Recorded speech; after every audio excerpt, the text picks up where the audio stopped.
বোরখাটা হচ্ছে একটা সেফটি, মানে সেফটি বলতে যেটা এখন তো টোকাই বাহিনী, রাজাকার বাহিনীরা যদিও পরাজিত হয়ে গেছে, তারপরেও কিন্তু তারা মানে সবসময়ই চায় আমাদের ক্ষতি করতে চায়।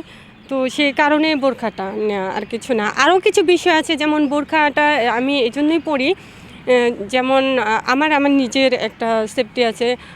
ধরেন যে কোনো জায়গায় যে কোনো সময়ে কিন্তু আমাকে মেরে ফেলতে পারে, আমার সাথে অনেক খারাপ কিছু হতে পারে, এই জন্য বোরখা পরি। আর আমি যখন আমার দরকার, মানে আমি একটা ভিডিও করছি, আমি আমার জননেত্রী শেখ হাসিনাকে নিয়ে কথা বলছি, ওই সময়টা আমার চেহারাটা দেখলেই হয়, আমি এটা মনে করি, সে কারণেই বোরখাটা পরে বের হই।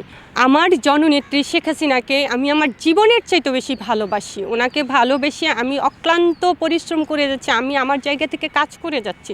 তো ওই জায়গাতে ওনারই মানে আওয়ামী লীগেরই কিছু দলের কিছু মানুষ ষড়যন্ত্র চক্রান্ত করছে, আমার পিছনে লেগেছে। আমি ওপেনলি কিভাবে জয় বাংলা বলি, ওনার ছবি নিয়ে, জননেত্রী শেখ হাসিনার ছবি নিয়ে আপনারা দেখবেন আমি জয় বাংলা বলছি, শেখ হাসিনাতে আস্থা, শেখ হাসিনাতে বিশ্বাস, এই মুহূর্তে দরকার শেখ হাসিনা সরকার, এভাবে স্লোগান দিয়ে যাচ্ছি, মানে রানিং চলতি পথে। তো সেইগুলো ওনারা বলে ওপেনলি কী করে আমি কথা বলি, ওনারা বের হতে পারে না। তো আমি এটাই এই যে সিক্রেট বিষয়টা, এই যে আমার বোরখা পরাটা থাকে, আপনারা দেখেছেন আমি বোরখাটা খুলেছি, সেটা ওনারা মানে বুঝতে পারে না যে আমি এইভাবে কাজ করি।